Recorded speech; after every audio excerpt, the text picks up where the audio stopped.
ជាសិល្បៈធ្វើបានសម្រេចគោលដៅអាកន្លែងហ្នឹងបងប្អូនខ្ញុំនឹកឃើញដល់ពាក្យរបស់ម៉ែខ្ញុំគាត់និយាយថាម៉េចទេម៉ែខ្ញុំគាត់និយាយថាស្រីណាប្រើប្តីមិនបាននេះមួយស្រីណាឲ្យប្តីវាយបាននេះពីរ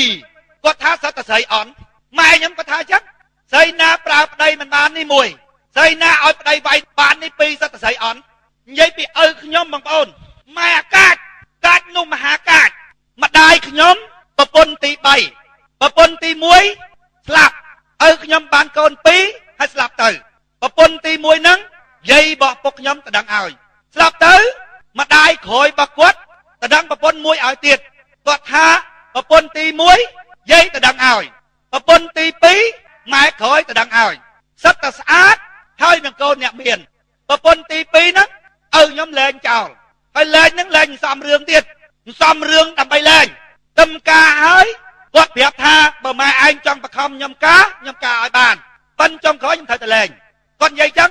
គេថាអូកុំទៅជឿវាតែវានៅជាមួយគ្នាយូរស្រឡាញ់ណាឲ្យខ្ញុំថាបើមិនជឿការអីចុះដល់ការហើយពេលងូតទឹកគាត់យកវ៉ែនតាទៅដាក់ដីហើយគាត់ប្រាប់ប្រពន្ធគាត់ថាយកវ៉ែនតាទុកផង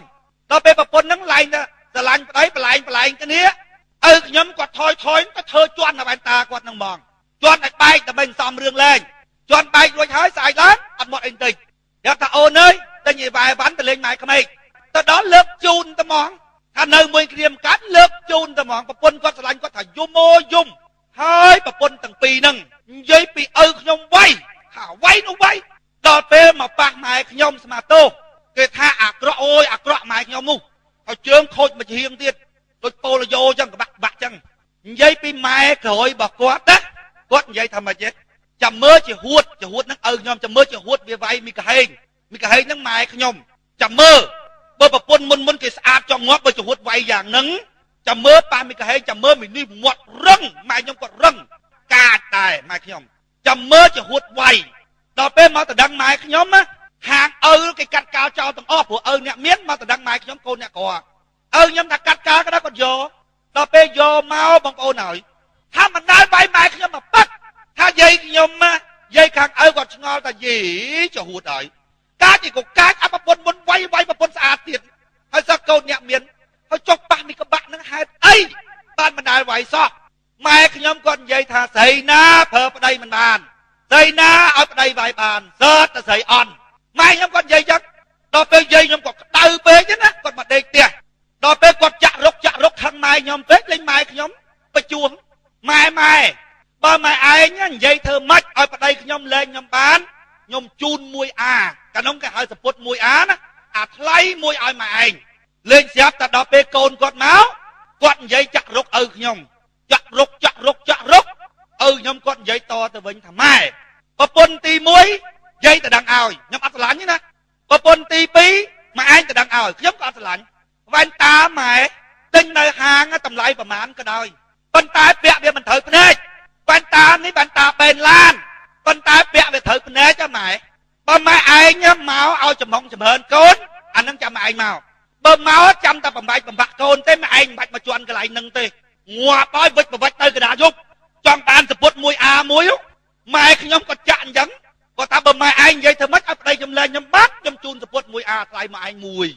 ដល់ពេលឪខ្ញុំមកចាក់រុកឪខ្ញុំថាឲ្យអញ្ចឹងប្រូចទៅវិញបាត់ទាំងយប់ដល់និយាយប្រាប់គេថាអូយមីក្បាក់ហ្នឹងក៏មិនវាណោះអញឆ្ងល់អាក្រក់ផងក្បាក់ផងឲ្យជាហួតនោះកាចមិនបានមិនវាយមីក្បាក់ហ្នឹងម៉ែខ្ញុំគាត់ថាម៉េចទេគាត់ថាងាប់ហើយអត់ស្គាល់ចំណុចខ្សោយមនុស្សប្រុសម៉ែខ្ញុំគាត់ថានៅមុខមាត់គេនេះមួយឲ្យវាឈ្នះទៅមនុស្សប្រុសនោះវាយកមុខយកមាត់ណាកុំទៅតវ៉ាគេប៉ុន្តែចាំតែចូលមុខយើងប៉ុន្តែអាបំបាក់មុខបំបាក់មាត់ហ្នឹងគឺមិនបានតែមកមនុស្សប្រុសគេវាយអញឲ្យតែគេសន្លត់រហូតតែវាយអីហ្នឹងអត់មាត់ទេនៅស្ងៀមមាត់ទេមិននិយាយមិនអីតែមកលើកមុខលើកមាត់គេហើយម៉ែឪបងប្អូនរបស់គេអញដឹងរហូតពេលប៉ុនពេលទៀនគឺអញទិញរបស់របរឲ្យទាំងអស់គេចង់បានស្អីគេមិនបាច់ប្រាប់ទេអញធ្វើរហូតហើយបើគេខ្លាំងនៅមុខគេឲ្យគេឈ្នះចោះប៉ុន្តែចូលមុង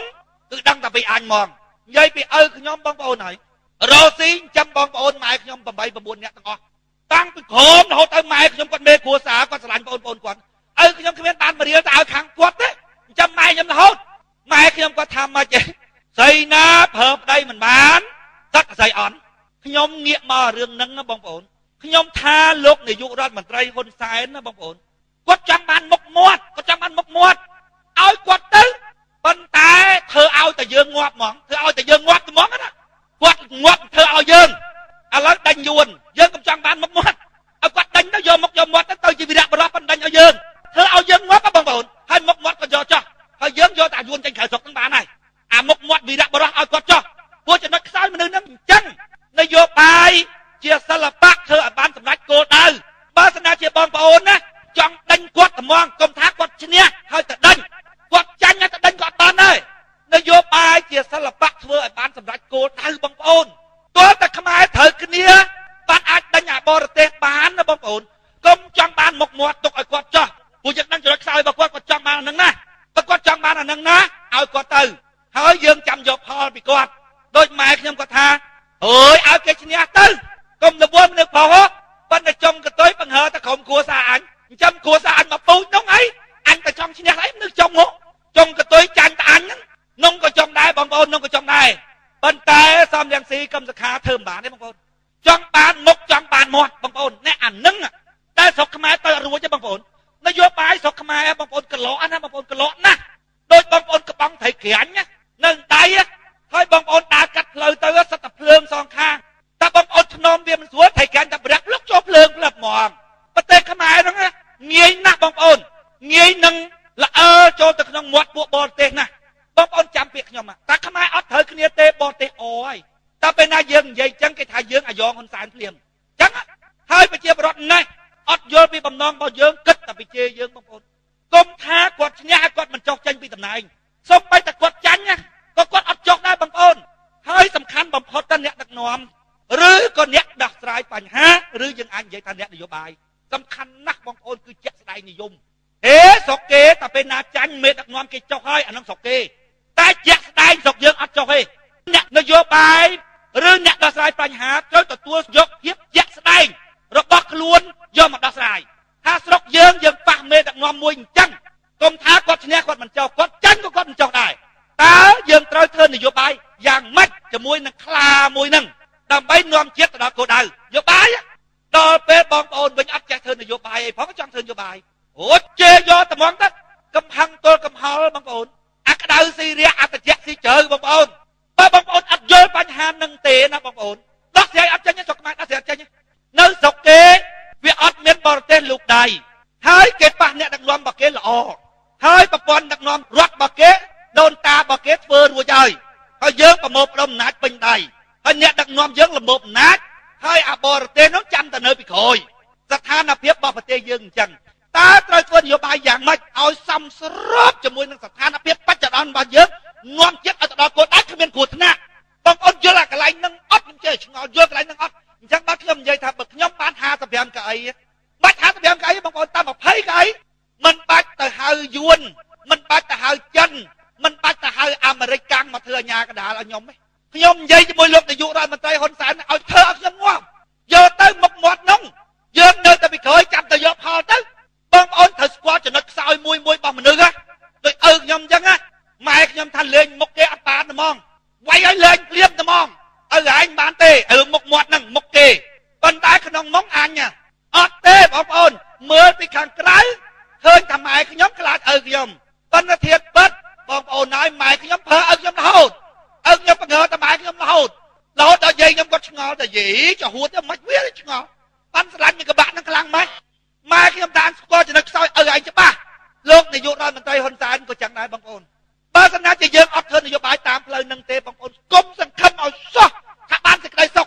ចឹងមកខ្ញុំចេះតែនិយាយប្រាប់ប្រជាពលរដ្ឋថាទី1ធ្វើដោយកម្មសខាសំរងស៊ីនេះវាមិនឈ្នះទេបើឈ្នះក៏គេមិនឲ្យដែរបើគេឲ្យក៏មិនបានសុខដែរបងប្អូនចាំគណៈបកប្រជាជនបាតកម្មធ្វើចេះធ្វើចុះថាមិនបានសុខទេមិនបានសុខទេនយោបាយត្រូវទទួលយកស្ថានភាពជាក់ស្ដែងរបស់ប្រទេសខ្លួនយកមកដោះស្រាយបើយើងកុំចង់បានមុខមាត់ទេបងប្អូនយើងគ្រាន់តែចង់ដោះស្រាយបញ្ហាប្រទេសជាតិរបស់យើងអត់ពិបាកទេបងប្អូនអត់ពិបាកទេនៅពីក្រៅជាគណៈបកប្រឆាំងអញ្ចឹងប៉ុន្តែនៅពីក្រោយខ្នងត្រូវគ្នាសោះបើស្នាទៅផ្លូវហ្នឹងបងប្អូនយួនណាមិនដឹកដោះស្រាយមិនទេពិបាកហើយប៉ុន្តែធ្វើដោយសំរង ស៊ីសប្ងៃនេះយួនអូនណាស់បងប្អូនយួនអូនណាស់បងប្អូនណានយោបាយជាសិល្បៈធ្វើឲ្យបានសម្រេចគោល